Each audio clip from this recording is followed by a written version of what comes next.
Kingsley Chinda. I represent Obiabo Federal Constituency. I'm an Ikori man from Rivers State, and I serve as the minority leader of the 10th Assembly House of Representatives. Clearly, as a political party, that's the People's Democratic Party, we already have some matters that are pending in court that has to do with the issues of defection by members of the party to other political parties.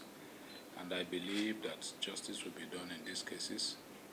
And like you rightly said, Section 86 of the Constitution provides clearly that where a member who was elected on the platform of a political party decides to leave his party to join another party, going through the normal processes of joining another party, that he would lose his seat. That is one of the conditions under which a parliamentarian would lose his seat. But the question then is, what is the process and procedure?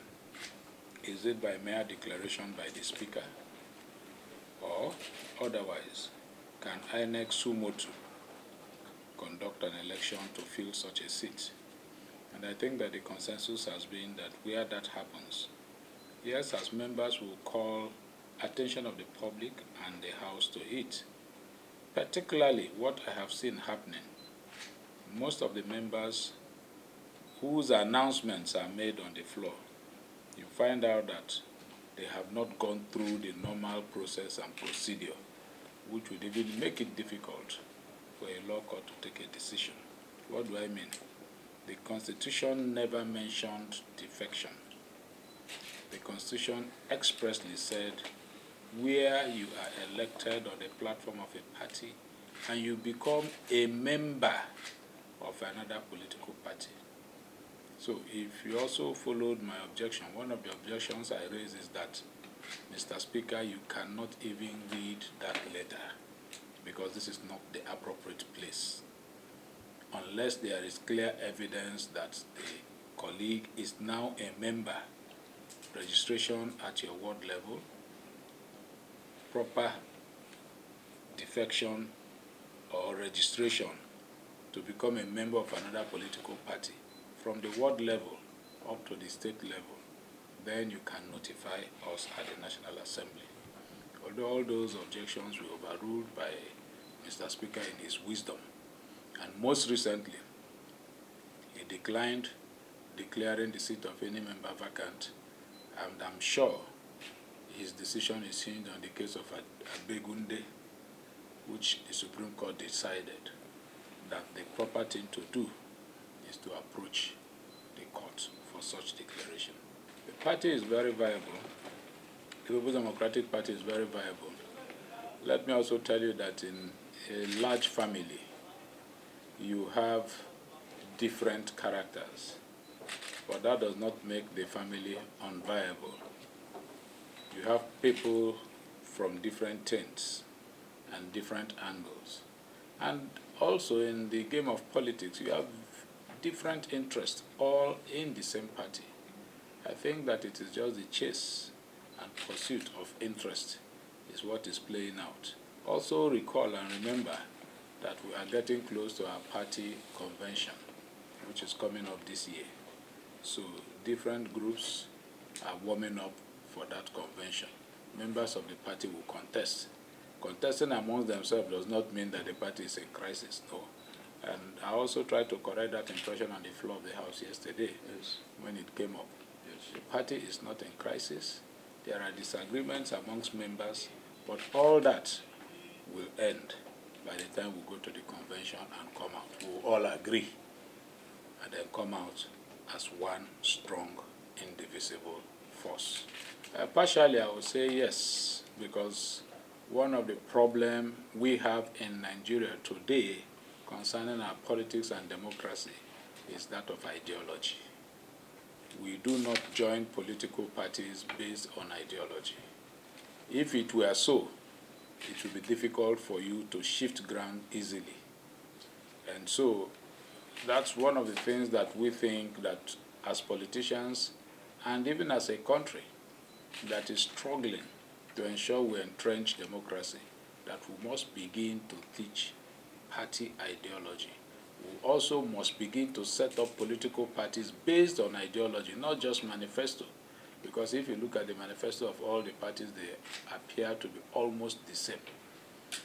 And in other climes, you have parties that are left and then to the right, and a little bit, of both mix. You have Democrats, you have Republicans in the U.S. The ideology is very clear and straight. And so if you're moving, you will only move when you have changed your ideology and perception on how society should be managed. If you're somebody who believes that, look, education should be free, housing should be free, people should have everything done by government, you know the political party to join to achieve that. If you are a capitalist to the core and you believe that nature has made it so, everybody cannot be equal, so the rich must exist and the poor should also exist as the poor, you also know the political party to join to pursue that ideology. But it's not the same in Nigeria here. You see a mixture of people from different backgrounds, different beliefs, pursuing what? One goal. The goal they are pursuing is to win elections and perhaps be in public office. And so if that party can no longer provide a platform for you to be in public office, you have to shift to another party that can provide a platform for you. And let me also put it on record. What is happening today to the minority parties, that is the movement of members, is not new. When PDP was the party in power, we harvested a lot of members from the opposition party. And tomorrow, when PDP comes back to power, we're also going to harvest the same set of people you see moving from PDP to APC. You will see them come back to PDP. A lot abound in the society. I don't need to give you an example. There are so many of us, leaders in high positions that have moved from one party to the other. In fact, some of them have tested up to 5, 6 different political parties.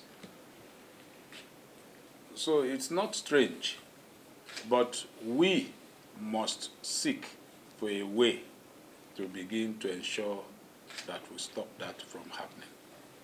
And I can tell you that the caucus of the minority in the House is likely to meet today to consider those issues and begin to look at solutions. With you completely that every politics, particularly in our climate, is local. And so what applies to me might not apply to you.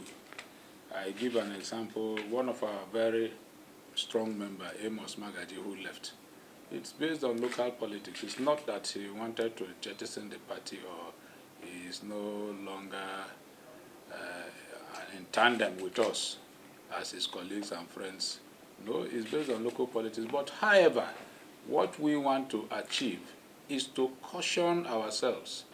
Even as politicians, there are times you take a step that you find out that the timing is not right. It could be the right step, but at the wrong time. At another time, you can do the right thing. If you're doing it at the wrong time, it has consequences. So we must continue to talk to ourselves, to caution ourselves and all that, and then to encourage each other. The way things are today, it might not be the same tomorrow. But for me, I will advise every politician. Movement is personal. Changing from one political party to the other is personal. But in course of doing that, you need to be very calculative, and then you need to ensure that it is done at the right time. Security in the southeast should start from, yes, security in the southeast first should start from the southeast. It should start from the southeast. You see a lot of us today, rather than even talk about the security at home, we pretend as if nothing is happening in the southeast. You continue to cover it, you don't want to talk about it, you don't want to tackle it. Either you are afraid or you are shy. When Boko Haram started, 7th Assembly, we were in this house. Some of us were screaming and shouting and trying to bring motion on the floor of the House. But then, some of our brothers that were directly affected were afraid, telling us that they cannot discuss it because if they do, they cannot go back home. And so for their safety, we should please avoid discussion of that issue. But today, there is no week we don't talk about it on the floor of the House. So perhaps if we had started early, we would have curbed it. The same thing is happening in the Southeast. So I am charging Southeasterners. The Deputy Speaker of the House started a wonderful project to bring peace back to the Southeast. How many of us have fully embraced it and come out to condemn and talk about it? The Southeasterners should brace up. We are ready to give the support. I'm ready to support anything that will bring peace in any part of the country. So what I'm saying is charity should begin at home.